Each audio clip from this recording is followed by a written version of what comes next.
Il flotte comme un parfum d'été. Salut à tous. Je savais que j'avais oublié un truc. Mais non, j'ai rien oublié. On est le 15 août, quoi de mieux qu'une revue de presse au cœur de l'été quand tout le monde est en vacances pour illustrer ce concept totalement stupide de traquance, le travail en vacances. France Info y réservait une petite, comment on appelle ça, une pastille, c'est pas un reportage, on va la regarder dans un instant. Traquance, moi j'aurais plutôt dit vatraille, hein, les vacances au travail. C'est un plaisir évidemment pour moi chaque matin de faire cette revue de presse. Alors, l'été, on en fait moins. Oui, parce que la presse, vous allez voir, c'est pas la mine, hein, comme dirait Audrey Crespo-Marat dans Le Parisien aujourd'hui en France. On va parler. Oui, je suis tout en noir aujourd'hui. Je me suis dit, tiens, j'ai une chemise noire. Voilà, pour faire la piraterie. Hein, de Booba contre les influenceurs. On va jusqu'au bout. Et puis ça fait un peu philosophe de Saint-Germain. Mais comment est-ce possible de refuser de protéger les autres ? Enculé, c'est tout ce qu'il mérite. Je le fais bien, le philosophe de Saint-Germain, hein, de Twitter, philosophe de Twitter. Il suffit de mettre une petite... ou chôme-trail, oui, le travail au chômage, c'est pas mal. Ça fait un peu chemtrail, mais bon. Décalage image et son, c'est sans doute tout à fait possible. Puisque le matos n'est pas au top, il fait chaud aussi, c'est un peu en vacances, hein, vous inquiétez pas. Du moment que le son est là et que l'image est là, vous savez, c'est pas un petit décalage cognitif qui va nous poser problème, vu quand même qu'on vit dans une énorme dystopie depuis quelques mois maintenant. On n'est pas à ça près. Alors, donc, les traquances ou le vatrail, travailler en vacances. Je vous laisse regarder le temps de ce petit reportage de France Info, cette histoire terrible de cette... maman qui travaille pendant les vacances de ses enfants, elle les fait au Poney Club pour bosser le matin, et puis après c'est un peu quand même les vacances, vous allez voir. C'est génial, c'est le progrès. Il flotte comme un parfum d'été sur ce petit déjeuner en terrasse à Marseille. Des raisins ? Ou tu manges que tes fruits secs ? La famille passe ses vacances ici, loin de Grenoble où elle vit habituellement. Mais Mélanie Floimont, la maman, est en télétravail. Salut David, à Chabriance, c'est m'étonne, c'est pas loin. C'est le meilleur compromis. Le travail en vacances, un concept qui laisse ses enfants perplexes. Un travail un peu... comme le travail, c'est pas tout à fait des vraies vacances. Il est 9h, Mélanie Floimont dépose ses enfants au Poney Club. Sa journée de travail va pouvoir commencer. Là, c'est l'installation pour travailler. Oui, tout à fait. Donc là, on range les vacances et on sort le travail. La jeune femme a des responsabilités dans un cabinet d'audit et d'expertise comptable. Pour elle, être en traquance ou travail-vacances ne pose pas de problème particulier. C'est pas parce qu'on est en traquance que du coup, on laisse plus facilement le travail empiéter sur les vacances. Tu m'étonnes. C'est vraiment dire, on coupe. Oui, salut Mélanie, tu vas bien, je te dérange pas ? Ça va Mélanie, tu bosses ? Ça va, c'est super, j'adore ce que tu fais Mélanie. Bosse pendant tes vacances, c'est génial. Avant ou après ses congés. Les premières remontées qu'on a du terrain, c'est effectivement une mesure qui a été saluée par les collaborateurs, qui permet de mieux s'organiser et donc de contribuer à un meilleur équilibre vie pro, vie perso, et sans voir de perte sur la productivité de nos missions. Selon un sondage, le télétravail en vacances séduirait 35% des Français. Certains spécialistes du tourisme l'ont bien compris. Bon, alors après, vous avez un DRH qui explique que c'est quand même de la merde. Hein, et moi, je trouve que les traquances, c'est une très mauvaise idée. À quoi ça sert de s'être battu pour les semaines de congés payés ? À quoi ça sert de se battre encore pour essayer ? Là, vous avez Macron qui font l'air les 35 heures, qui est en train de foutre en l'air le RSA en disant « Tu bosses, on te file un peu de thunes pour manger, maintenant tu bosses ». L'assurance chômage, évidemment, qui va sauter, enfin, qui va être saccagée par la Macronie. Et là, les vacances, évidemment. Moi, j'attendais... Alors, j'avoue que j'étais un peu déçu, parce que rappelez-vous, la première canicule, quand même, Raffarin, c'était une bonne raffarinade. Les mecs avaient dit, bon, pour sauver les vieux qui sont morts de chaud, on va donner une journée de vacances pour cotiser plus. Pardon ? Quel est le rapport, monsieur le Premier ministre ? Mais si, c'est parce que plus on travaille, plus on cotise, plus on sauve les vieux. Et donc, je m'étais dit, bon, sur cette base, avec le Covid... Ils vont nous couper une semaine de congés payés. En disant, oui, pour relancer l'économie du pays, après cette crise sanitaire majeure, ce qui serait bien, c'est qu'on ne prenne pas des grandes vacances l'été. Ou alors, de 2 jours. modèle américain. Il faut voir que les Américains aux États-Unis ont très peu de grandes vacances. Ils ont des petits jours, des congés, très peu. Et quand ils nous regardent, évidemment, ils se disent mais c'est incroyable. C'est les Allemands qui ont le plus de jours de congés au sein de leur pays. Mais là, tu te dis non mais attendez. C'est quoi ces conneries? Alors eux ils sont en vacances pendant que la moitié des médias alors ils sont totalement en vacances, que tout le monde est en vacances. Là ça y est, hein, on a un président qui se rase les aisselles et qui fait du jet ski. De temps en temps il tweet pour dire super les pompiers, je kiffe ce que vous faites. Vous aimez bien l'uniforme aussi. Donc voilà, franchement les tracances c'est non. Voilà, donc moi je bosse, ça va. La revue de presse, hein, c'est un plaisir, comme je vous le disais, plaisir que j'espère partager. D'ailleurs, je vois que vous êtes beaucoup en vacances ce matin, hein, contrairement aux chiffres habituels. Ou alors j'ai pris tout le monde de surprise. On dit non, cette grosse feignasse de Poulain va pas faire une revue de presse le 15 août quand même. Pardon? Excusez-moi, bien sûr que oui. Et pourquoi pas? Parce que je me suis dit, comme je suis un marketeur de talent, personne va faire un truc le 15 août. Tout le monde va dormir à cette heure-là. Et ben voilà. Ou tout le monde va être dans les bouchons. Enfin, je sais pas. Du coup, je fais ça. Du coup, bah voilà, vous êtes 536 à être là. Bon, c'est bien. C'est bien, mais je pense qu'on peut mieux faire. Alors, n'hésitez pas à aller réveiller vos voisins. Commencez à taper sur des casseroles. Des fois, tu fais j'aide les pompiers, moi. Je tape sur des casseroles. Ça sert à rien. Eh ben, ça a bien aidé les soignants quand même. Bah, il y en a beaucoup qui ont été mis à pied parce qu'ils ont refusé de se faire injecter. Putain, mais bon, bah, si on peut plus taper sur des casseroles pour réveiller ses voisins pour mettre la revue de presse, ça sert plus à rien. Allez, réveillez-moi ces putains de voisins avec des casseroles et dites que c'est pour les pompiers. Hein? Et si jamais vous voyez qu'ils sont plutôt dans la positive attitude, dites-leur que c'est les tracances et qu'il est temps d'allumer Twitch pour regarder la revue de presse du Monde Moderne. Voilà. Et là, on sera très bien. Allez. Bajned, on commence cette revue de presse qui va être courte parce que vous allez voir, hein, c'est l'été, donc les rédactions font travailler les stagiaires et les clochards, et donc il n'y a pas grand-chose, hein, donc c'est vraiment tristounet. Enfin, pas plus que d'habitude, mais vous verrez, on va trouver des trucs. Et puis il y en a plein qui bossent, évidemment. Il y en a même qui arrivent en retard au travail à cause de la revue de presse, n'est-ce pas, David? Voilà, donc je vais pas vous mettre en retard ce matin parce que il y a concurrence de revue de presse. Ah merde, ah bah ça je savais pas. Bon après c'est la concurrence, vous savez, c'est de la merde. Ça fait augmenter les prix et ça flingue les grands services publics. Alors, comme la revue de presse du Monde Moderne est un service public, moi j'ai envie de dire, on va prendre toutes les parts de marché qu'il y a potentiellement sur Twitch. Voilà.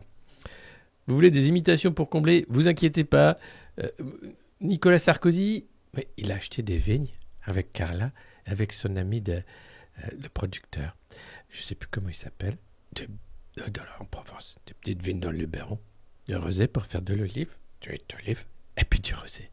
Patrick Bruel aussi fait ça. Brad Pitt aussi, mais alors dans le divorce, il se pourrait que le château de Maraval, qui appartenait au Pitt Joly, parte dans le truc et soit vendu à une multinationale de l'alcool italienne. Voilà. Mais je ne l'ai pas mis dans la revue de presse, mais puisque vous me parlez de Nicolas Sarkozy, oui, il vient d'acheter une vigne.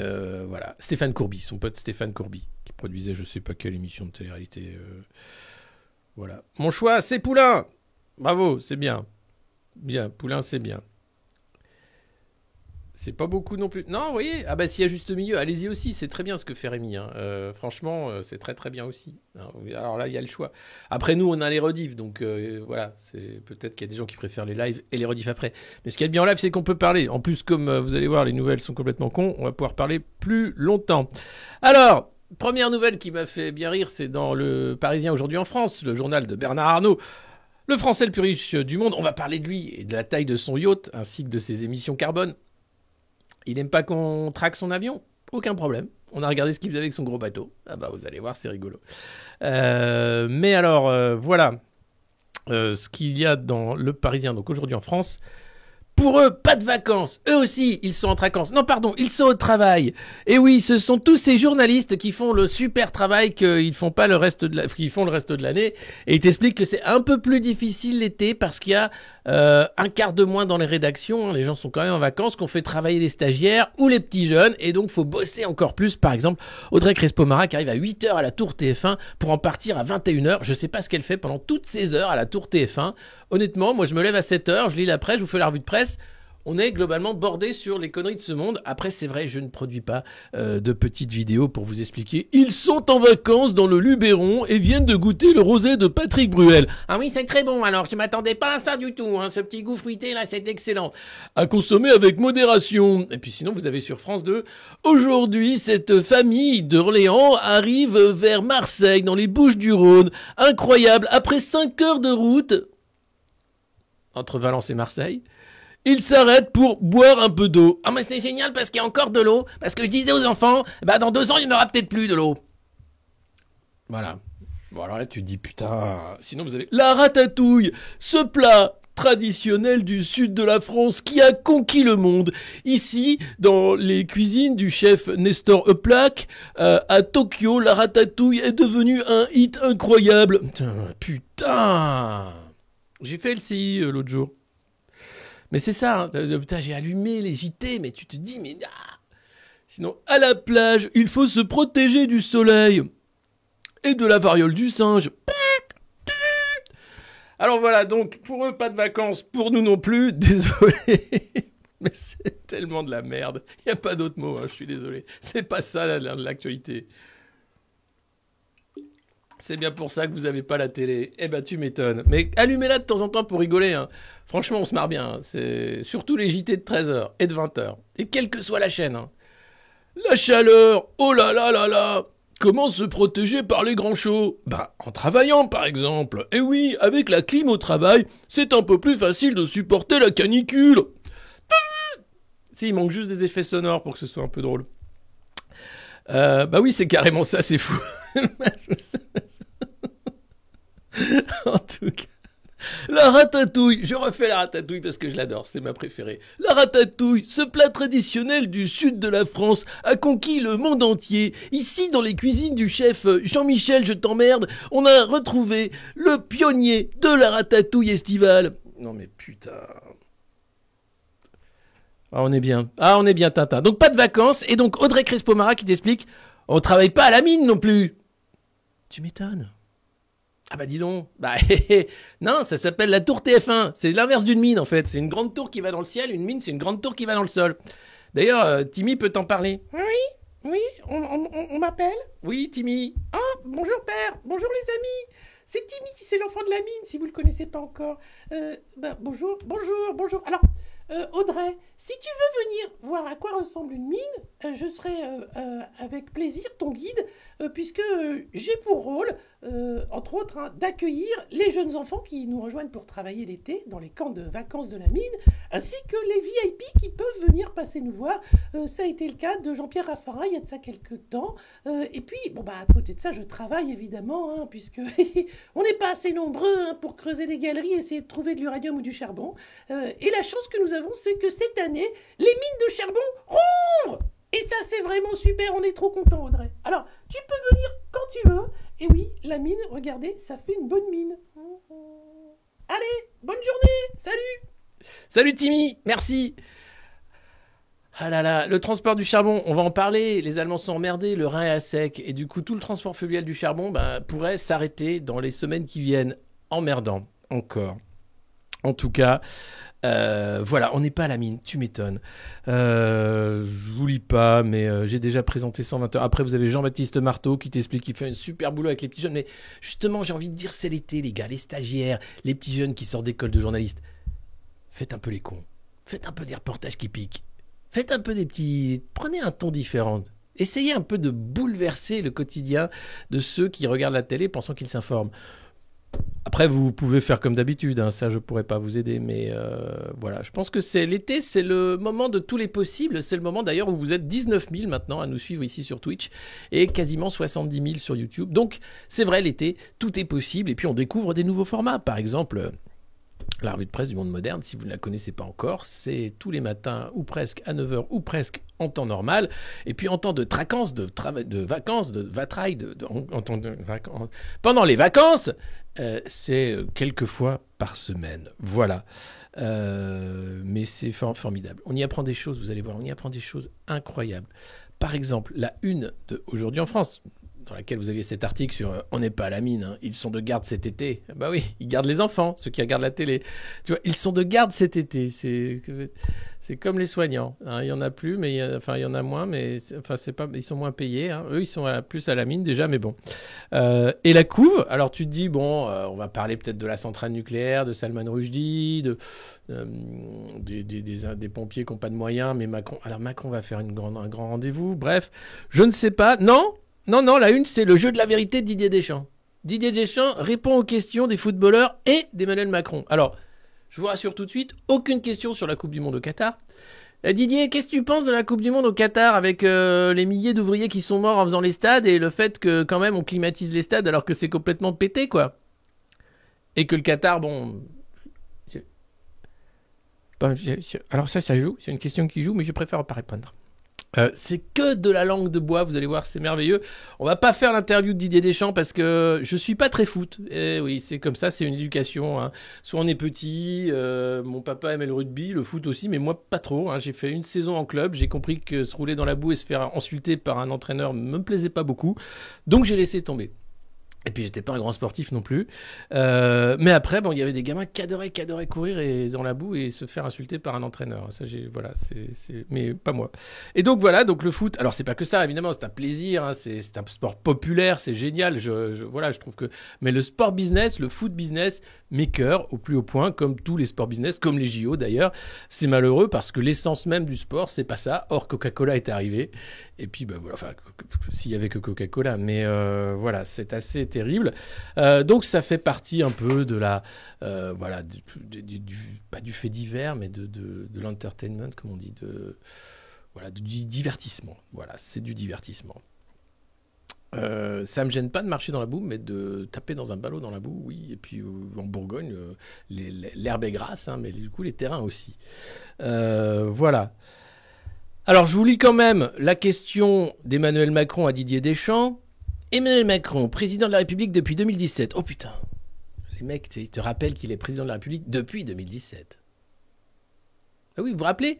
Quand les Bleus avaient gagné la Coupe du Monde, c'est Benalla dans le bus qui avait chouré la fête populaire. Il s'était barré en bus le long des Champs-Élysées pour aller vite à l'Élysée pour le 20h. Ah non, c'est pas moi. Et t'avais les mecs qui s'étaient fait gazer parce qu'ils étaient sur les Champs-Élysées pour faire la fête. Ils disaient, cassez-vous ! Voilà, ça c'est depuis qu'il est de toute façon depuis qu'il est élu, c'est simple. Hein. La fête est un concept qui n'existe plus en France, c'est très compliqué. Si jamais tu fais la fête, attention, des fois c'est interdit parce que bon, c'est le Covid, c'est les incendies, c'est machin. Là, c'est les sentiers de randonnée qui sont interdits. Eh oui, même si t'es non fumeur, c'est comme ça. Et puis le reste. Bon, alors là, la question, elle est formidable.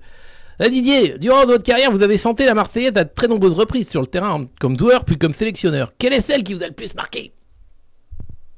Chaque Marseillaise, monsieur le Président, est pour moi un instant privilégié. À travers ce maillot, j'ai toujours eu conscience du privilège qui était le mien de représenter mon pays. Je fais mal Didier Deschamps, je sais, mais je ne l'ai pas travaillé. Bon, donc voilà. Alors, j'éprouve toujours une grande fierté quand l'hymne retentit. Si je devais en retenir deux, ce serait celle du 12 juillet 98. Ah là, c'était la fête. Ah bah là, c'était la fête. Et celle du 15 juillet 2018. Là, c'était moins la fête. Je vous ai expliqué les circonstances, hein, le bus, Benalla, tout ça, la Coupe du Monde, les gens sur les Champs-Élysées, le début des LBD et du gaz, le début de la présidence Macron, quoi.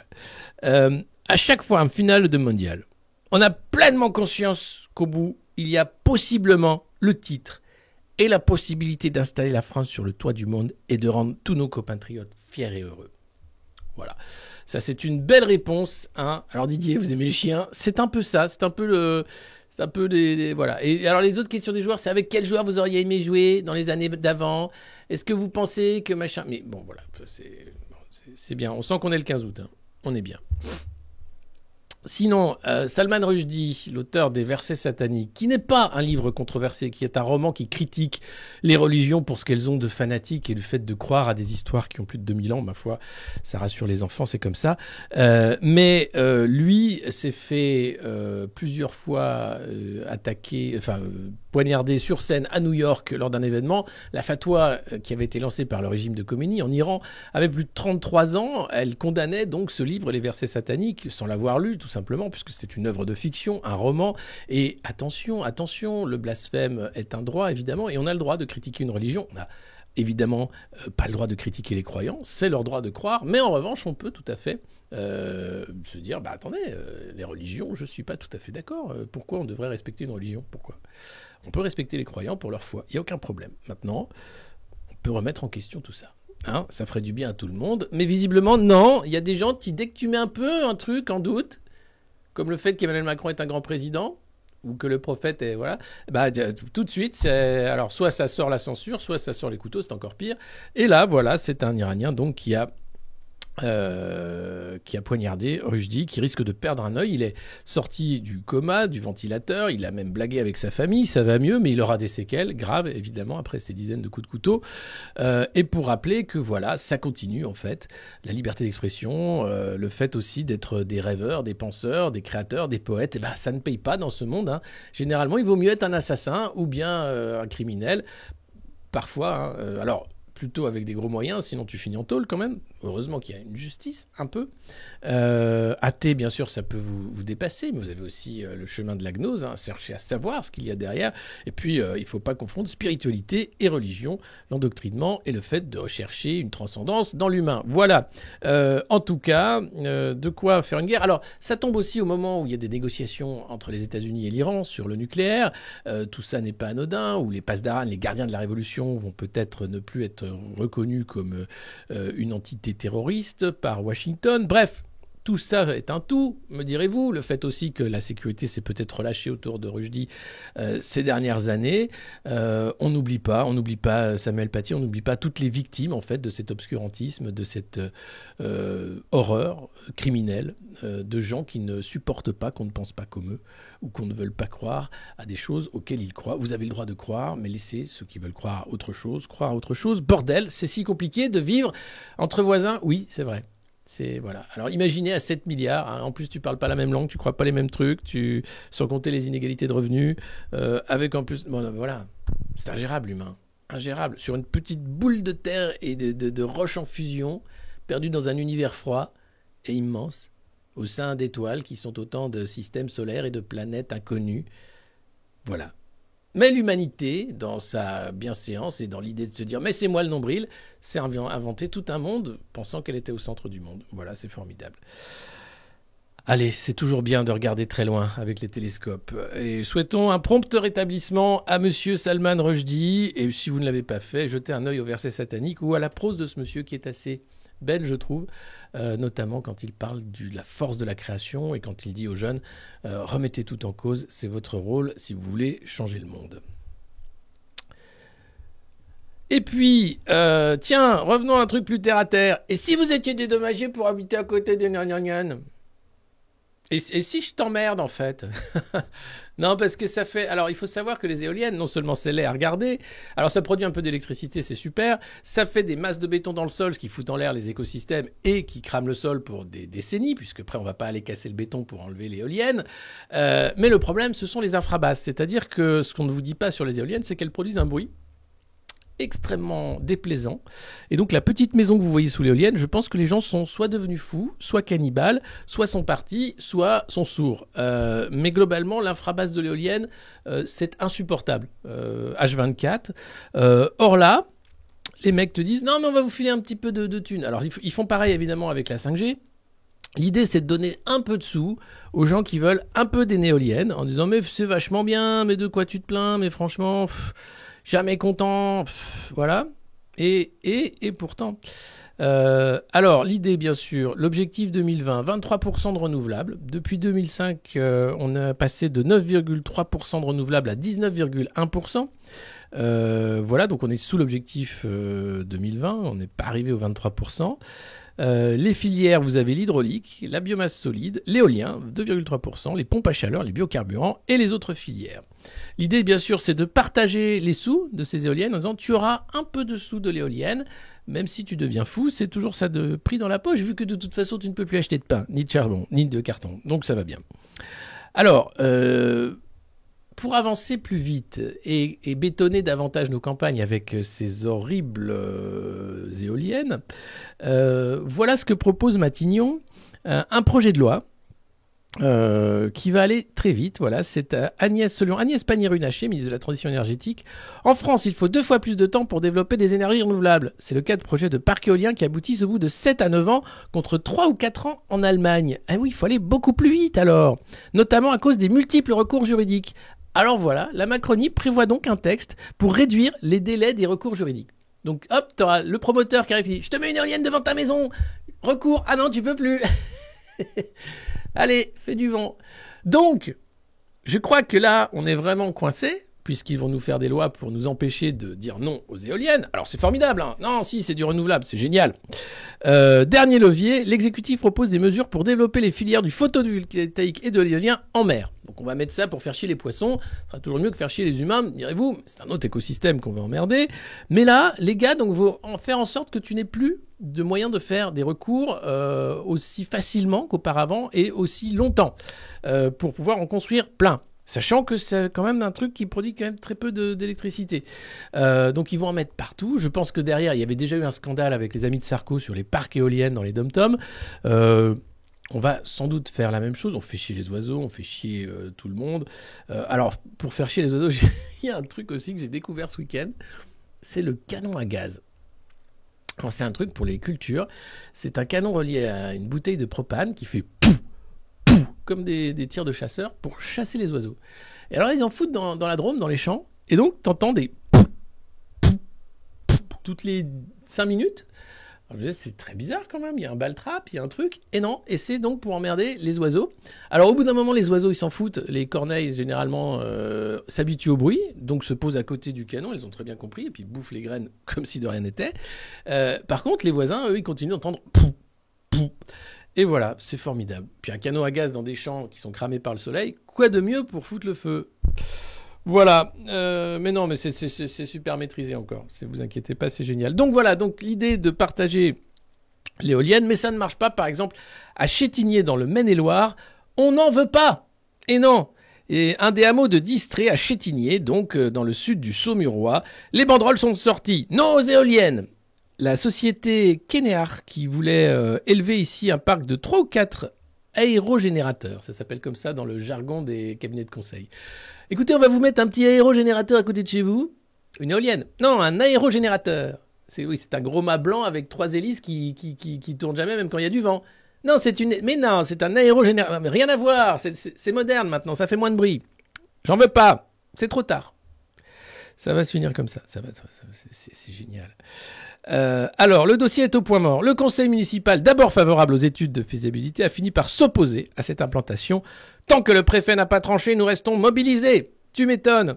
Le problème est sociétal. Nous ne sommes pas hostiles aux énergies renouvelables. Ben non. Mais dans la région, on mise sur le tourisme. Et alors, c'est vrai, il y a des hôtels-restaurants, il y a des beaux paysages. Vous croyez que les gens vont venir pour admirer des éoliennes de 180 mètres de haut ? C'est moche. C'est hideux. Dès que tu les vois, tu as l'impression que c'est une construction extraterrestre qui est là pour nous surveiller et nous asservir. Personnellement, c'est mon côté parano qui sort dès que je vois une éolienne. Je dis, ah, c'est la guerre des mondes. Donc, oui, le maire de district, Éric Touron, également conseiller régional centriste, n'est pas plus séduit par une éventuelle taxe éolienne perçue par les communes inspirée de l'imposition forfaitaire sur les pylônes électriques, ou les antennes 5G, comme vous le disiez. Les collectivités bénéficient déjà de recettes fiscales liées à l'éolien. Et les promoteurs proposent souvent de soutenir des initiatives locales. Je suis persuadé que Kenear aurait participé à 50% du financement de notre nouvel espace de convivialité qui a coûté 600 000 €.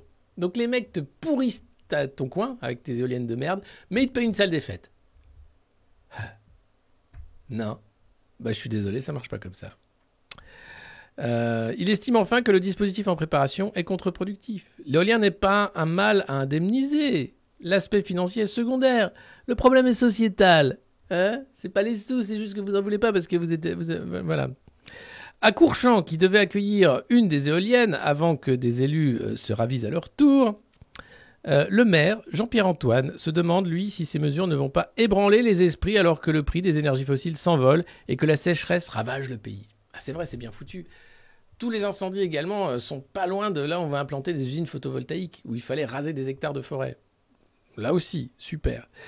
Gérard Polis, ça c'est un super nom. C'est le maire de Coudray-Macquart. J'aimerais rencontrer Gérard Polis. Bonjour Gérard Polis. Bonjour, Michel Gendarmerie. Ah, je crois qu'on a Jean-Claude Armé qui arrive, qui nous rejoint. Super. Excusez-moi, je divague. Mais il y a des noms comme ça qui parlent plus que d'autres. Une commune voisine, donc voilà. Lui, donc Gérard Police, nos villages possèdent des monuments classés. Certains ont obtenu des labels touristiques. Les règlements imposent, à raison, des matériaux et des couleurs aux citoyens afin de garantir l'authenticité de nos paysages. Et nous devrions accepter, contre rémunération, la construction de mâts géants. C'est pas sérieux. Voilà, Gérard Police, un mec bien.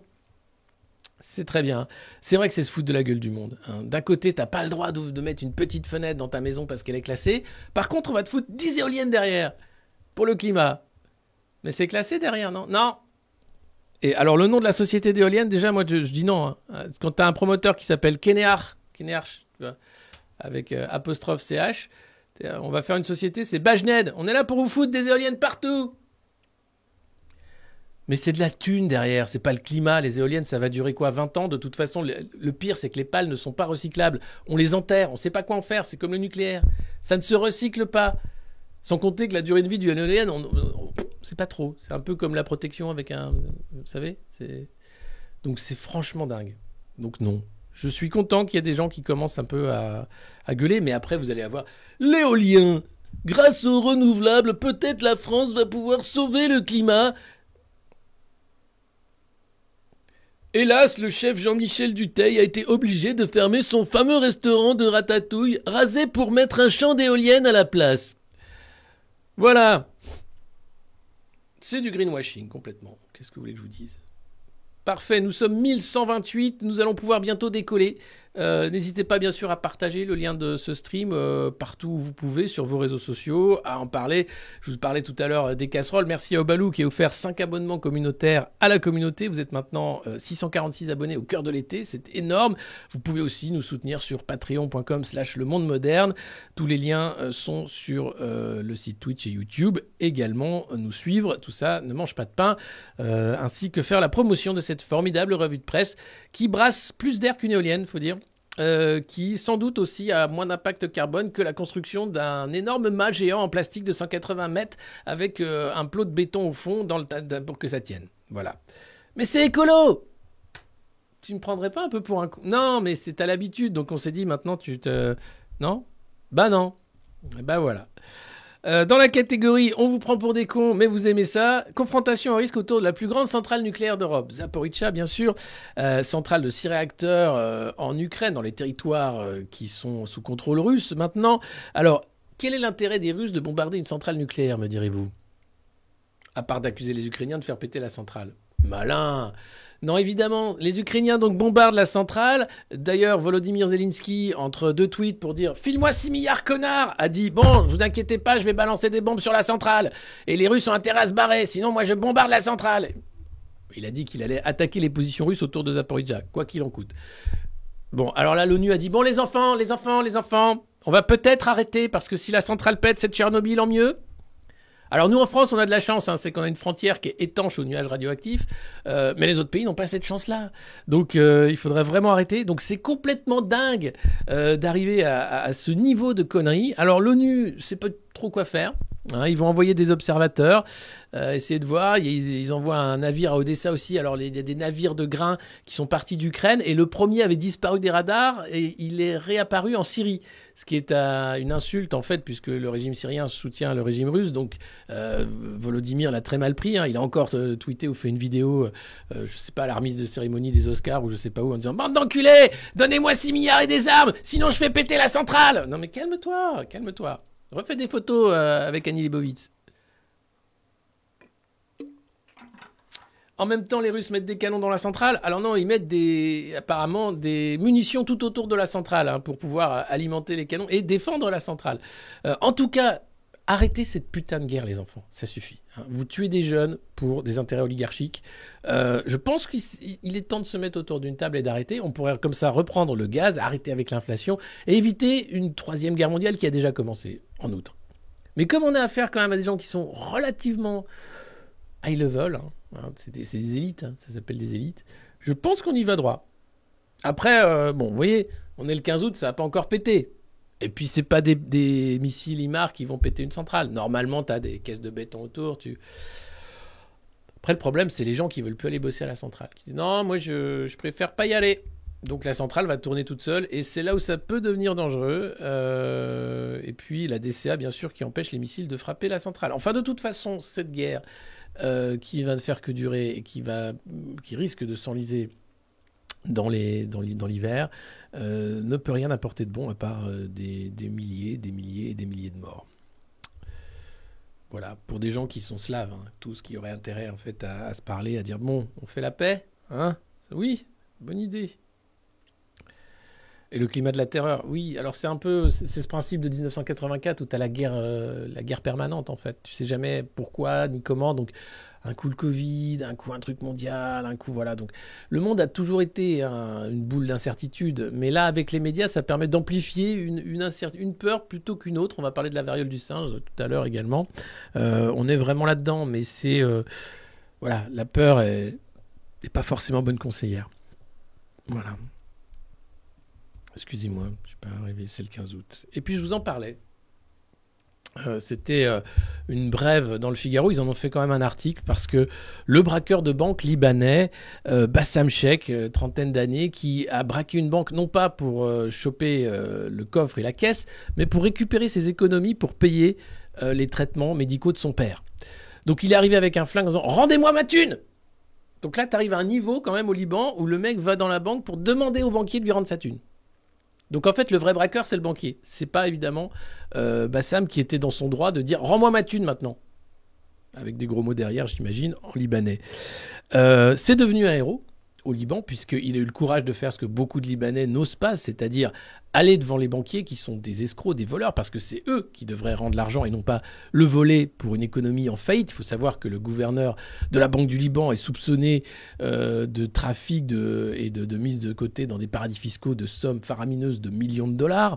Et donc là, vous avez donc les banquiers qui ont été pris en otage. Il a tué personne, simplement pour que ce monsieur récupère de ses économies pour pouvoir s'occuper de son père. C'est proprement dingue. Heureusement, l'opinion publique libanaise est derrière lui. Beaucoup disent ne pas avoir le courage de Bassam et ne pas vouloir utiliser la violence pour le faire. Mais quand on est poussé par le désespoir à des extrêmes pareils, sachant qu'il n'est pas question là de voler, il est question de récupérer son argent. Donc d'aller en fait, de faire du Robin des Bois, d'aller voir les voleurs pour dire « file-moi la thune maintenant ». Tu voles pas, tu récupères légitimement ta thune. Alors légitimement avec un flingue, là c'est le Far West. Du coup, la justice libanaise, bien sûr, a dit qu'il ne serait pas inquiété. Malheureusement, il a été arrêté, placé en garde à vue, et il est traité comme un criminel. Voilà, donc ça commence mal. Donc ça pourrait peut-être de nouveau déclencher quelques soubresauts dans un pays totalement failli. Emmanuel Macron était au chevet du Liban, rappelez-vous, hein, il y a de ça un an, je crois. Il y est retourné ensuite. Il avait un grand discours, c'était génial. C'était vraiment lui qui allait sauver le pays. Il avait dit maintenant vous organisez des élections, vous faites comme j'ai dit. Personne n'a fait comme j'ai dit. D'accord, tant pis. En tout cas, Vulcain, Jupiter, ça marche pas. Mais il faut voir aussi que, là encore, les élites libanaises sont loin d'être à la hauteur.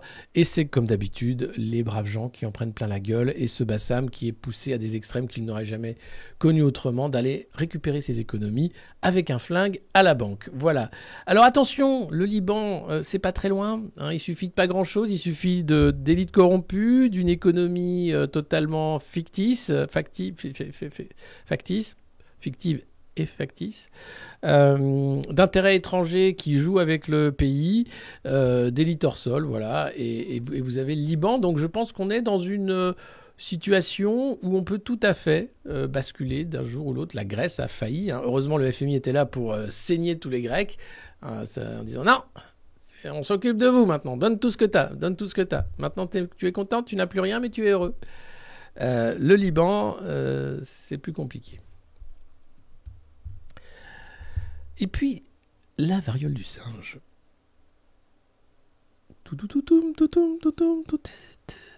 Je fais une petite musique d'X-Files pour ceux qui se rappellent de cette merveilleuse série. I Want to Believe. Alors, la variole du singe, on ne sait pas, toujours pas, pourquoi elle se transmet aussi facilement maintenant.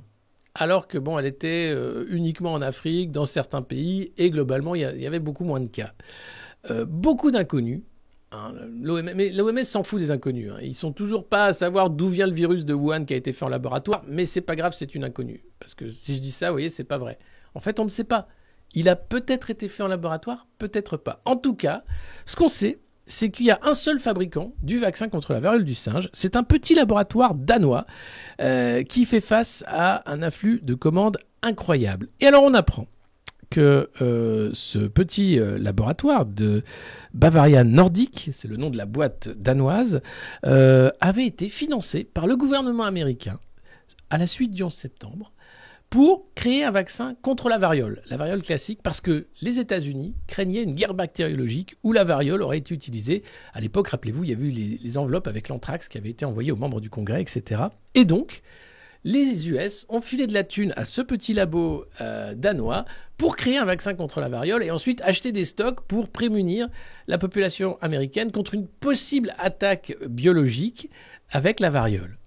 Donc ce qui n'est pas rassurant, c'est qu'en fait, vous savez que plusieurs pays, et pas seulement les Américains, ont aussi acheté ce vaccin à l'époque en se disant « mais ce serait pas mal de nous protéger contre potentiellement une attaque de variole ». Quand tu sais ça, qu'ensuite Bill Gates te raconte que des terroristes pourraient foutre des petites valises de variole dans les aéroports et que des États se protègent d'attaques biologiques à la variole, bon, bah c'est pas rassurant. Alors il se trouve que ça tombe bien, c'est des vaccins qui sont, alors pour certains périmés, mais là ils en refont plein du coup, ils ont 30 millions de commandes là, c'est des doses conditionnées par an, ils vont devoir augmenter la production et il se trouve que ce vaccin marche contre la variole, enfin marche. 85%, enfin comme Pfizer, vous savez, c'est 2 doses, 28 jours, 85%, et puis un an après, on t'explique, en fait, il faut... Mais bon, globalement, pour le moment, ils disent, on n'a que ça, hein, vaccinez-vous, vaccinez-vous, vaccinez-vous, comme on dit, je pars chez nous. Et donc, les mecs, voilà, t'expliques ça. Alors après, quand on te dit, non mais, oui, complotiste, non mais attendez, à quel moment des gouvernements se prémunissent d'attaques biologiques, alors que ces armes sont interdites, en faisant produire des vaccins par des laboratoires danois, pour pouvoir les acheter, en disant, des fois qu'on soit attaqué, on ne sait jamais. Et à quel moment le fait qu'une épidémie de variole du singe d'ampleur internationale puisse arriver, alors que c'était un petit virus qui parfois avait des poussées sporadiques, mais pas à ce point-là, arrive juste après une campagne de vaccination. Mais là, je suis sur des terrains très, très glissants, je le sais. C'est pour ça que je vais arrêter tout de suite, parce que sinon YouTube va faire « Ah, attention ! On va mettre l'algorithme du forum !» Vous savez, c'est l'algorithme du World Economic Forum qui travaille pour que les algorithmes, les intelligences artificielles, ainsi qu'un groupe d'experts, puissent censurer ultra vite les discours qui ne sont pas d'accord avec eux sur les réseaux sociaux. Ils appellent ça la modération des discours de haine. Bon, j'appelle ça la censure. Mais après, bon, je ne travaille pas au World Economic Forum, donc c'est peut-être ça. Alors, oui, la promiscuité, on ne sait toujours pas, en fait. C'est alors beaucoup, pour le moment, au sein de la communauté homosexuelle, mais non, vous avez des hétéros, des enfants, vous avez plein de gens qui commencent à l'attraper aussi. Et puis, dans le département des Vosges, ils distribuent des pastilles d'iode en prévention. Oui, alors ça, c'est étonnant. Peut-être que c'est des sols qui sont plus radioactifs qu'ailleurs. Peut-être qu'ils attendent une frappe d'un instant à l'autre. De toute façon, c'est simple. Hein. Soit on fait le marronnier, les mecs rentrent et c'est « Ah, c'est la rentrée, le petit Kevin a mis ses nouveaux stylos dans sa nouvelle trousse alors que ses parents ont préféré acheter un écran plat plutôt qu'un nouveau cartable. » Peut-être que là on fera « Le petit Kevin se retrouve à la cave avec ses parents, c'est la nouvelle alerte à la bombe qui vient d'arriver. » Le croiseur... Ah, non mais... Je sais pas. Peut-être qu'on va vivre des moments incroyables.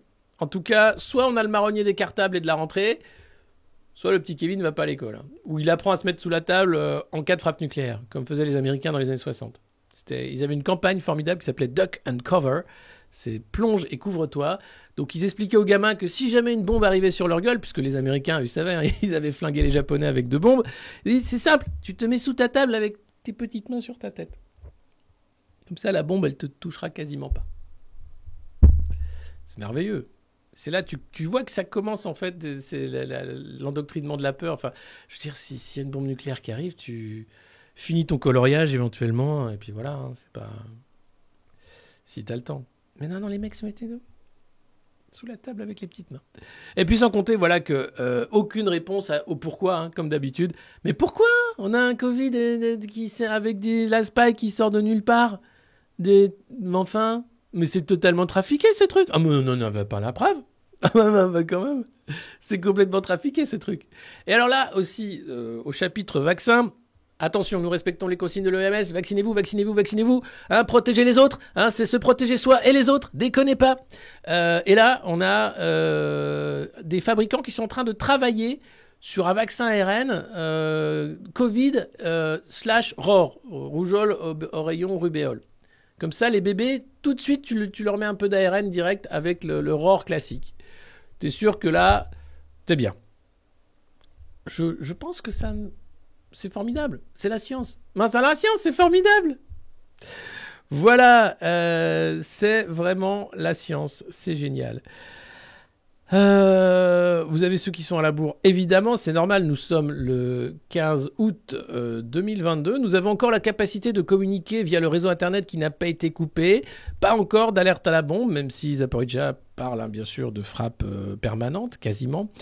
Et puis, bien sûr, ce petit labo payé par les Américains pour créer un vaccin contre la variole. Il y a de ça quelques années, qui se trouve très utile, ou pas, on verra, contre la variole du singe. En tout cas, c'est formidable ce qui nous arrive.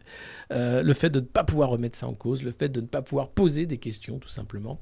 Parce que ce n'est pas le World Economic Forum. Si c'est pas la slide McKinsey, pas question posée. D'ailleurs, Ursula est en vacances, hein. Ça fait du bien. Oh là là, mais l'inflation, pas. Ça, vous voyez, c'est pas la courbe de popularité de Macron, c'est simplement l'indice des prix à la consommation. Alors pareil, Bruno Le Maire, hein, est en vacances en Savoie, je crois. L'inflation atteint 6,1% en juillet. La plus forte hausse depuis 1985. Mais Bruno t'explique que c'était contre... Il faut revoir. Il faudrait que je vous retrouve. Je ferai peut-être une spéciale inflation avec toutes les déclarations de Christine Lagarde. Ce sera comme une petite pause de dromadaire. Ça va durer quelques mois. C'est tout à fait contrôlable. Les mecs sont tellement des pipes. Non mais c'est juste, en fait, t'arrives à un niveau d'hypocrisie, d'incompétence, de malveillance aussi un peu, parce que mentir à ce point-là sans avoir une once de...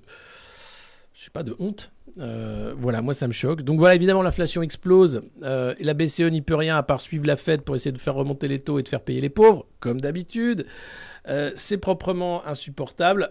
Bon là, on va vous parler bien sûr de la grande réunion d'Emmanuel Macron pour lutter contre le feu à la rentrée à l'Elysée avec tous les acteurs. Et si on faisait un grand débat des pompiers, un grand bal et un grand débat au grand débat, ça risque d'être formidable, comme les retraites augmentées, mais pas vraiment, un peu, mais pas trop. Voilà où nous en sommes grâce à la curie de nos gouvernants. Et puis regardez ce petit graphique entre l'Italie, la Sardaigne et bien d'autres îles de Méditerranée. C'est merveilleux, non? Eh bien on dirait un magnifique itinéraire de vacances. Oui, mais pas n'importe quelles vacances. Les vacances sur le yacht de Bernard Arnault. Parce qu'il y a un compte qui suit les vols en avion des milliardaires, Alfly Bernard et l'avion de Bernard, mais il y a aussi un compte maintenant qui va s'occuper des bateaux des milliardaires. Alors, on ne les appelle pas les oligarques chez nous, on n'a pas le droit, ça c'est que pour les Russes, mais ils sont aussi riches, c'est eux qui décident de qui est président, et ils ont des gros bateaux, des gros avions, plein de thunes à pas savoir quoi en faire, et des organes de presse, sans compter des entreprises un peu partout. Eh bien non, ce sont des grands capitaines d'industrie. Donc le yacht de Bernard a fait quelques kilomètres, comme vous pouvez le voir. Voilà. Donc, ce qu'a fait la barque à Bernard, c'est entre le 6 août et le 13 août. Le yacht de Bernard Arnault aurait produit environ 123 tonnes de CO2. 123,8 tonnes de CO2 en consommant 47 629 litres de carburant. C'est une estimation basée sur les données de navigation et du constructeur du navire. Alors, il faut savoir que 123 tonnes de CO2, même en un an, vous ne le faites pas. Alors, si vous ajoutez l'avion plus le yacht, Bernard, c'est le mec, en fait, qui te chie à la gueule, qui t'explique qu'après, non mais c'est normal, moi je rachète mon carbone avec ma thune. Si vous rentrez dans le délire carbone, en disant, comme le monde qui t'explique qu'il faut manger des nouilles mais pas les faire cuire à l'eau, les manger crues c'est mieux, qu'il faut prendre des douches froides, qu'il faut pisser sous la douche, si vous rentrez dans ce délire-là, pensant que vous allez changer quelque chose, tant que des mecs qui ont l'argent pour expliquer aux médias comment toi tu vas vivre comme un pauvre, mais que c'est le progrès, vous êtes niqués. Là, il faut une convergence des luttes, une vraie, entre la lutte écolo, bien sûr, en disant mais attendez, moi je suis d'accord, mais alors Bernard, on va arrêter les conneries en avion et en bateau, hein, parce que sinon c'est pas possible. Vous êtes niqués sinon. C'est nous qui allons encore être des serfs numériques, des serfs climatiques, de ce que vous voulez, et vous aurez une super classe d'élite qui fera absolument ce qu'elle veut, notamment édicter des lois pourries, entre la censure, la propagande, et de vous demander d'être ceux qui se sacrifient pour qu'ils mènent la belle vie. Alors la belle vie, si on veut, j'imagine qu'il a beaucoup de peur, Bernard, hein, qu'on se rende compte qu'il a un gros bateau, un gros avion, qu'on s'attaque à sa fortune familiale, peut-être même qu'on montre ce qu'il est, un énorme tartuffe climatique, mais non, pour le moment, voilà, c'est une sorte d'acceptation molle de dire « Ah oui, mais tu comprends, c'est l'écologie. » Non! L'écologie, c'est la lutte des classes. C'est pareil. Soit on va tous sur le bateau de Bernard, et il en fait un truc pour récupérer des migrants en Méditerranée, par exemple, hein. Soit on arrête de nous faire chier. Si on nous fait chier, on fait chier Bernard pareil. Mais c'est pas pareil, parce que lui, il a des dérogations. Par exemple, il a la TVA. Il a acheté son yacht à Malte, par exemple. Ça permet de faire une belle magouille. Enfin, Xavier Niel avait fait ça. Et puis, vous avez aussi le carburant, qui est moins cher. Enfin bref, tout est fait pour que les milliardaires vivent bien, hein, cette vie. Berguen. Alors, Berguen, c'est un milliardaire allemand qui était proche de Greta Thunberg, qui a disparu. Hein. Greta Thunberg, elle a pris des traquences assez longues. Et en tout cas, lui, il ne vivait nulle part, à part dans son avion. Donc, il changeait de pays chaque jour pour aller dans des hôtels 5-6 étoiles. Sinon, il était dans son avion. Et le mec était militant climat. Il est fan de Macron, évidemment. Berguen, il mériterait un beau portrait parce que c'est du niveau de What the fuck d'Epstein. Pas pour les mêmes raisons, mais c'est assez dingue. Donc voilà, donc vous avez, ça c'est la barque à Bernard, mais vous avez aussi la barque à Thomas Leclerc. Nouveau petit arrivé, Thomas Leclerc, c'est un héritier de la famille Mullier, hein, qui a Auchan, Decathlon et tout ça. Alors lui, dans la même période, entre le 6 août et le 13 août, il a produit simplement 14 tonnes de CO2. Bon, il a juste fait le sud de la France, la Corse, tranquillou, et consommé 5745,7 litres de carburant. Encore une fois, des estimations. Alors, vous avez sa barque qui est de dimension plus modeste, mais tout à fait sympathique. Voilà, les mecs, eux, sont pas en traquance, hein, ils sont en vacances, clairement. Quand ils travaillent, c'est soit des déjeuners, soit des dîners d'affaires. Sinon, c'est un coup dans l'avion, un coup dans la barque. Voilà, donc on peut continuer longtemps, évidemment, à écouter ces loufoqueries. Du pisser dans la douche, de faire tout ça. La réalité, c'est qu'on se fout ouvertement de notre gueule. On va vous imposer des éoliennes en bas de chez vous, tandis que les milliardaires vont faire absolument ce qu'ils veulent, puisque c'est leur mode de vie. Je pourris la planète et je te chie dessus. Ça, c'est ma vie au-dessus. Voilà, c'était une revue de presse du ruissellement, comme d'habitude. Alors, pas beaucoup de nouvelles. On a l'Afghanistan également qui était dans la presse. Un an après, rappelez-vous, le départ, la débandade américaine d'Afghanistan. Ils ont laissé toutes les armes, toutes les voitures, tous les uniformes. Ils leur ont tout donné en kit. En disant, c'est bon, c'est votre pays maintenant, vous pouvez utiliser nos armes. Merci, au revoir. Les talibans ont repris le pouvoir. Depuis, le pays est dans une extrême pauvreté. La France a abandonné ses traducteurs qui travaillaient avec l'armée française. Ils leur demandent, notre gouvernement leur demande des documents qu'ils ne peuvent même plus fournir, puisque les talibans, si jamais ils leur demandaient ces documents, les mettraient en tôle ou les élimineraient. De toute façon, c'est assez terrible. Un an de talibans. Les femmes également ont manifesté hier. Certaines d'elles manifestaient bien sûr contre le voile. Elles ont été enfermées dans une pharmacie pendant des heures. Voilà, tout ça est terrible. Alors si vous voulez que je vous parle de Trump sur les dossiers Président of France chez Donald Trump à Mar-a-Lago, qu'est-ce qu'il y a dans ces dossiers? Mais je ne sais pas, il faut demander au FBI. Mais pourquoi a-t-il un dossier sur President of France? C'est peut-être toutes les bonnes blagues que lui a fait Manu à table, parce qu'ils étaient quand même copains comme cochons. Hein. Un coup que je t'emmène dîner en haut de la Tour Eiffel, un coup que tu viens chez moi, je te prends par la main, un coup que Brigitte, elle plante un arbre avec Mélania. Mais c'était merveilleux.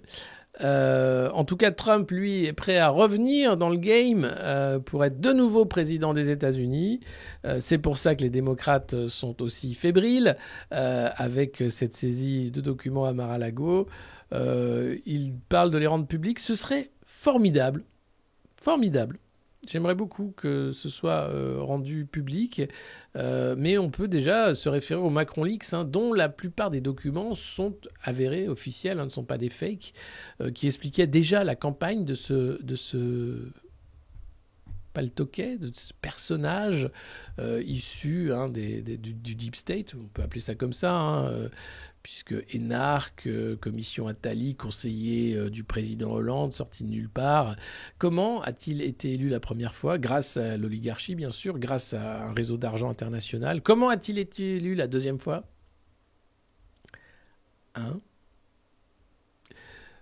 Parce que là, au bout de 5 ans, tout le monde avait compris.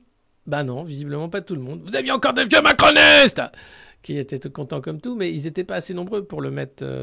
non, je crois pas. Donc il y a vraiment une couille dans le potage. Et c'est rien que de dire une couille dans le potage, mais c'est vraiment une couille... c'est rien à voir avec... Mais voilà. Rendu public, car Trump les ayant pris, il a automatiquement déclassifié. Ah bah c'est génial. Bah, c'est une très bonne idée. Merci Donald. Mais en tout cas, non, 2 mandats, il y a quelque chose de très louche de ce personnage totalement inféodé au lobby américain qui n'a rien fait pour défendre les intérêts français et qui maintenant voudrait faire encore un grand débat pour les pompiers. Non, les pompiers demandent des moyens, des sous. Les soignants demandent des moyens, des sous. Et des gens. Des bras, des sous. C'est pas compliqué, Manu. Alors, t'arrêtes d'être président, t'enfiles une blouse, tu vas éteindre le feu, tu fais ce que tu veux, descends ton jet ski, mais maintenant, t'arrêtes de faire des grands débats, ça sert à rien. En plus, c'est McKinsey qui prend la thune pour organiser les réunions. C'est vraiment nul. Tout ça est proprement scandaleux. En tout cas, merci à tous ceux qui se sont abonnés ce matin. Vous êtes maintenant plus de 650. Continue comme ça, mon poulain. Merci de nous divertir. C'est Monocile62, 5 mois d'abonnement. Merci. Quand vous aurez 50 abonnements, on en reparle. Mais peut-être qu'on sera une chaîne télé numéro 1 dans le monde. Peut-être qu'on fera cette revue de presse en anglais pour the International Ratatouille. This famous dish from south of France has conquered the world. Now we are in the kitchen of Chef Jean-Michel Larue, who explained what his grandmother was using to do the ratatouille. Donc on pourrait tout à fait faire ça en anglais également. En créole, ce serait peut-être de l'appropriation culturelle. Je me sentirais mal à l'aise. Mais je me sens bien de le faire en anglais. Voilà. This is the Modern World International Press Review, where you are tuning to a unique Twitch channel that the world is enjoying. A shame of France. Only in France could a journalist manage such a press review. And now while we are talking, where is Brian? Brian is in the fucking kitchen! Fucking Brian is in the fucking kitchen! I'm telling you. Hiding from the Ukrainian and Russian bombs. That's where is fucking Brian.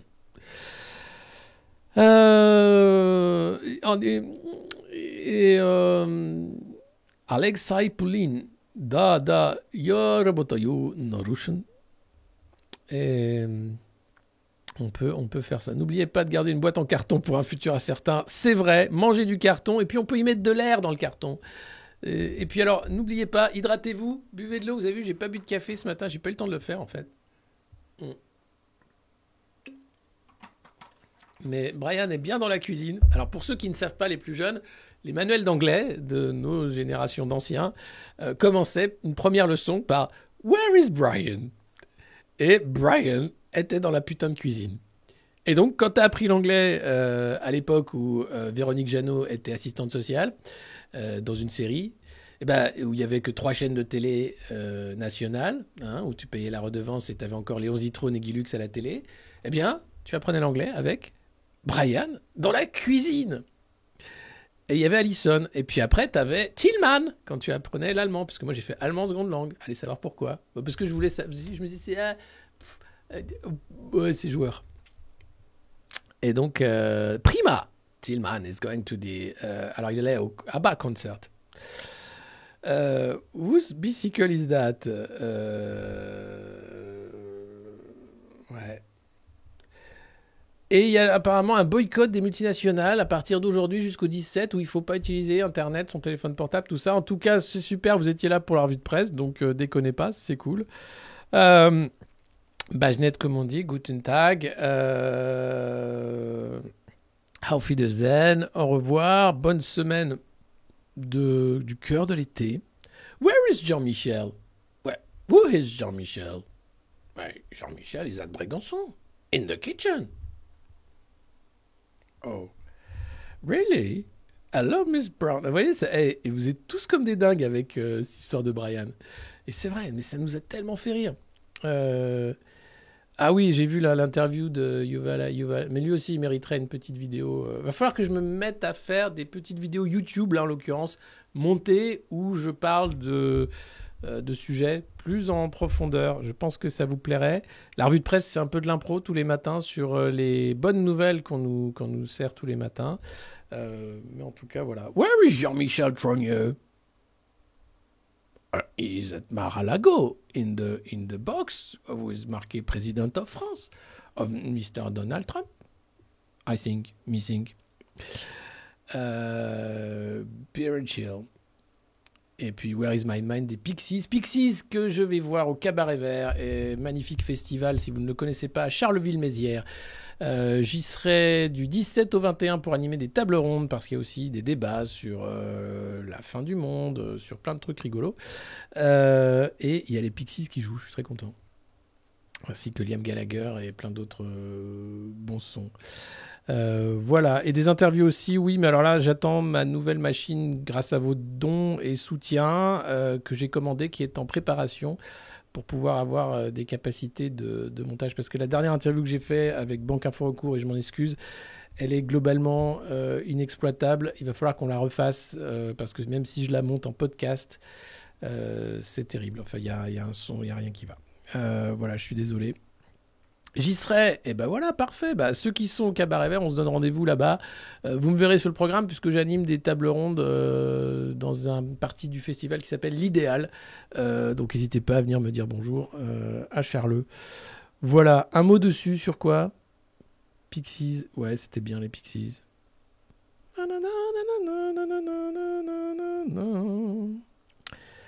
Et ben il n'y a pas de festival dans le sud. Ah si, il y a Aoustok, à Aoust, mais j'y travaille pas. Je te soutiens, mais avec Antoine, vous commencez à devenir lourd. Pourquoi Jacques 512 Pourquoi on commence à devenir lourd? Parce que c'est de plus en plus caricatural.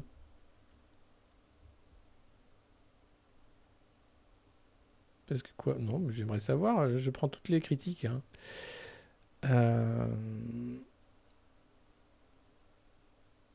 Envie de revoir Fight Club. C'est qui Antoine? Antoine, c'est il va bien, oui. Il rentre de vacances, on va vous faire un matin bientôt. Pas lourd, parfait. Bon, alors vous n'êtes pas d'accord. Hein. Non, pour le poids. Ah, t'es con, putain. Je croyais que c'était... Non, alors, non, merci, c'était une blague. Pardon, putain, des fois, je suis premier degré. Oui, on est gros. Mais même sur Twitch, apparemment, on commence à devenir gros. Hein. On est dans les notifications des gens qui nous connaissent pas. Il y a des potes de mon gosse qui m'ont dit « Ah, mais j'ai vu ton père, il ressemble à Jamy et tout. Il est sur Twitch. » Donc, ouais, ça commence à le faire. Trop de cartons, qu'est-ce que tu veux? Trop de dîners et de déjeuners au Sénat. On vous aime comme vous êtes, merci. Mais ça va être de mieux en mieux. Voilà, c'est juste pour vous dire un petit point d'étape au 15 août. Que cette revue de presse, grâce à vous, voilà, plus d'1 an. Certains se sont abonnés depuis le début. Et merci à vous pour vos soutiens. Vous pouvez nous suivre ici, bien sûr, sur YouTube. Patreon.com, Le Monde Moderne, si vous souhaitez vous abonner de manière mensuelle, donnez ce que vous pouvez. Vous pouvez devenir oligarque du monde moderne. Et puis voilà, trop de traquences, trop de déjeuners en traquences, trop de déjeuners de travail. Voilà, c'était la revue de presse du 15 août. Désolé, il n'y avait pas grand-chose, mais il faut dire que les journaux n'étaient pas non plus très réveillés ce matin. Vous avez eu Timmy, qui vous a fait un coucou de la mine, c'est quand même pas mal. Et puis, un cachet spécial, ne faites pas trop pro comme les autres. Je crois qu'on ne fait pas trop pro, ça va. Et même si jamais l'emballage est pro, vous inquiétez pas, ce sera rigolo quand même. Parce que c'est important de ne pas se prendre au sérieux et de ne pas prendre tout ça trop au sérieux. Voilà, courage aux travailleurs, courage aux tracailleurs, aux tracanciers, aux vatrailleurs, aux tracanciers. Corinne, merci, 9 mois d'abonnement, meilleure commu, meilleure revue de presse, merci beaucoup. Avec vous à la rentrée, on va être 20 000 ici, 100 000, j'espère, avant la fin de l'année sur YouTube. L'idée, c'est dans la croissance, dans l'hyper-croissance même. L'idée, c'est d'être une revue de presse incontournable, que les gens, en fait, se rendent compte qu'on peut s'informer à la fois en rigolant et en s'informant, puisque ce que je vous dis est... voilà, bien sûr, il y a des conneries, mais c'est des conneries pour rigoler. Sinon, tout ce que je dis est vrai. Hein, c'est des articles de la presse mainstream, c'est assez incroyable. Pour nous retrouver, pour ceux qui cherchent à nous retrouver, parce qu'il y en a, nous sommes sur ces réseaux-là, ainsi que sur un Discord qui est l'apéro pendant les vacances. Peut-être, je ferai ça à Charleville. N'hésitez pas à nous rejoindre un peu partout. Allez, et si on se quittait en musique, tiens, je vous mets la dernière version de Vieux Macroniste. Soyez sympa, coupez pas. Il faut que je la retrouve déjà. Et surtout, soyez indulgents. La chanson est en préparation avec Chris. On en est à la 7e version, donc ça déconne pas quand même. Et là, je vous mets la 6e version parce que j'ai pas eu le temps de télécharger la 7e version, c'est vous dire. Alors, j'espère que vous êtes prêts. Attention, c'est parti. Hop.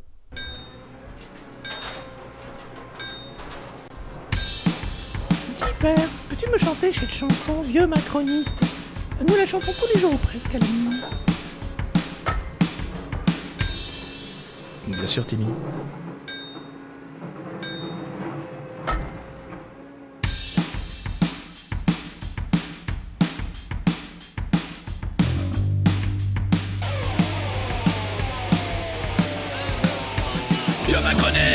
Vieux Macroniste.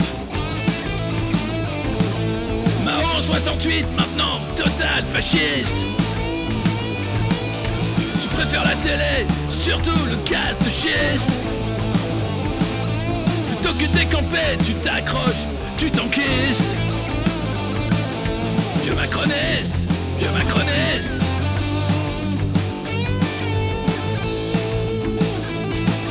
J'espère que tu mourras dans ton vomi. Vieux Macroniste. Arrête de nous faire chier, toi et tes amis.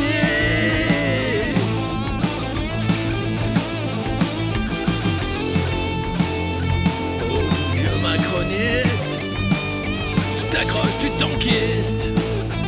Vieux macroniste, vieux macroniste. À la retraite depuis 15 ans, les autres tu t'en fiches.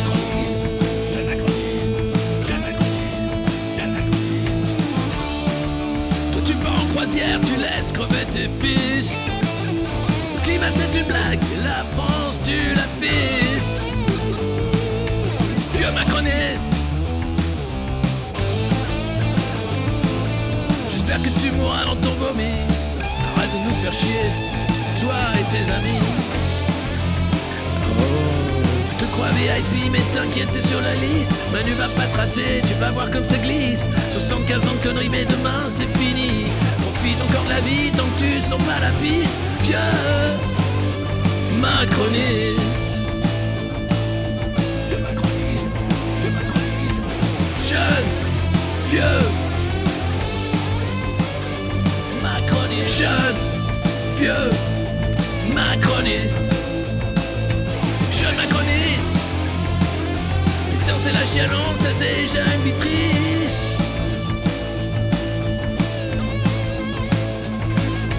Jeune macroniste. CVC McKinsey, t'as un costume d'artiste. Je rêve de prix chiche, toi tu niques déjà le fisc. Tu soutiens Zelensky pour cacher tous tes vices. Jeune macroniste. Jeune, vieux macroniste. Disons là qui pense d'un pays devenu triste.